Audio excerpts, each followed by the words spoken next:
Jamaican children have very good access to early childhood education, which is offered in both private and public institutions. There are over 2,600 early childhood institutions in Jamaica, and 94% of children between ages 3 and 5 are enrolled.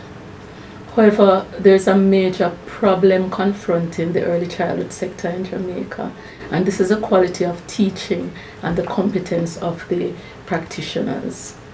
It is impacting the readiness with which children enter the primary education system. And so in 2008, a learning profile called the Grade 1 Individual Learning Profile was developed for children entering primary schools. The evidence is that the average mastery of the test through a 7-year period was 40%, and this was falling short of the national target of 85%. Our objective as a nation is to ensure that children, upon entering the primary school system, are adequately equipped with relevant physical, psychosocial, and cognitive skills. And so deficits in these characteristics and skills usually prove detrimental to children throughout their lives, thus negatively impacting academic performance, socio-emotional development, and even their capacity to earn an income. What accounts for this low level of readiness for many Jamaican students? 7 studies done on the correlation between teacher quality and students' performance indicate that while there is no direct evidence of a correlation between the higher levels of teacher training and improved performance on the learning profile, there is an issue with whether or not the teachers have received the type of training to develop their skills to optimize the quality of interactions with the children. Let us look at the Jamaican context. The early childhood regulation defined a qualified teacher as a person who has at a minimum been issued a diploma by a recognized teacher training college. Data collected in 2012 to 2013 indicate that of approximately 10,000 teachers employed at the early childhood level, only 35% of them are trained as teachers, either at the degree or the diploma level. In other words, the majority of the early childhood practitioners in Jamaica are not trained to provide the specialized training and stimulation required at this level. Research has shown that early psychosocial stimulation, especially for at-risk students, demonstrates substantial positive benefits and enhances the quality of students' learning experiences. We also face a grave challenge with the recruitment and retention of talented early educators. There are many competing career choices, and a general disregard for the value of skilled early educators is a potential obstacle. The salaries of early childhood practitioners have been described as unjust by the Minister of Education in the previous administration.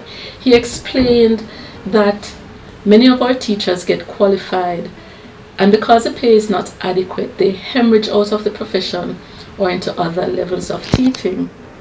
Studies indicate that early childhood practitioners in the basic school receives a monthly stipend of between 19,400 Jamaican dollars and 28,145 Jamaican dollars, and this is equivalent to between 151 US dollars to 220 US dollars. And despite a 15% increase that the practitioners received in the 2014 to 2015 financial year, they are still grossly underpaid. Now, what can we do moving forward? To the government's credit, there has been a sweeping reform of the early childhood education sector. However, to adequately address the challenges, the following policies are recommended. The first one is a training, licensing, and certification policy. It is imperative that clear steps be taken to ensure that practitioners are adequately trained to deliver services at this level. There should be mandatory training for all practitioners and managers of early childhood institutions, specifically in those areas including psychosocial stimulation that have been proven effective. Clear guidelines must be established for each quality of persons entering this sector, including those at the leadership and management levels. All practitioners should be exposed to best practices locally and regionally in order to enhance their awareness of effective and proven practices in the field. It will also be important for institutions offering these programs of study to be accredited and monitored for quality assurance purposes. The other important component of this policy would be the certification and licensing of teachers. To complete the certification and licensing program, teachers must at least complete an approved accredited early childhood education program. After the licensing and certification process, the teacher will be mentored by trained mentors, following which they will be involved in mandatory continuing professional development in order to retain their licensed status. So the second policy would be teacher remuneration and incentive scheme. The aim of this policy is to reward teachers according to the volume and levels of work undertaken and to attract and retain the best teachers to meet the demand and challenges of the early childhood classrooms. Government will need to allocate much more funds to support this sector and to increase the emoluments and benefits for early childhood teachers. And so rewards may be in the form of gratuity, scholarships for higher learning, or professional development sessions. And so in this system, teachers are assessed on the basis of skills and knowledge which are known to be linked to teacher effectiveness at the early childhood level. This will be assessed by a range of evaluators, including the principal and external reviewers, and the incentives will be paid out annually as long as the teachers provide evidence that they are maintaining the skills and knowledge developed throughout their tenure.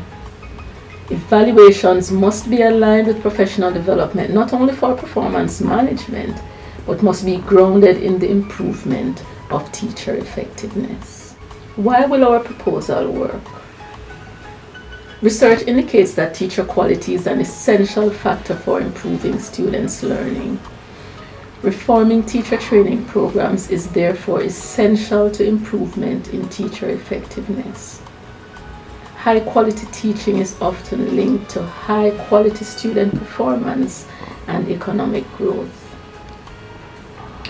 The recommendation for the mentoring of beginning teachers into the teaching practice is also supported by literature, and this indicates that the period should ideally involve supervised activities to help them learn more about teaching and managing the classroom. All teachers need continuous support and opportunities to improve their teaching skills throughout their careers.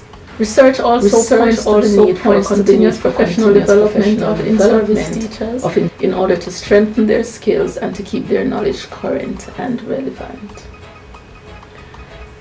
Research overwhelmingly demonstrates that poor pay and low benefits for early childhood teachers both directly and indirectly harm the quality of early childhood education for our children.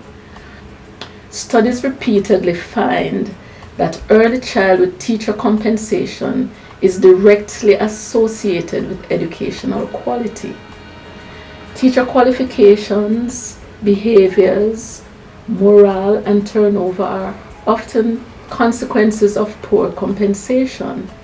On the other hand, Studies have shown that higher wages and better working conditions affect people's job satisfaction, their work motivation, and indirectly the quality of their teaching, caring, and interactions with teachers.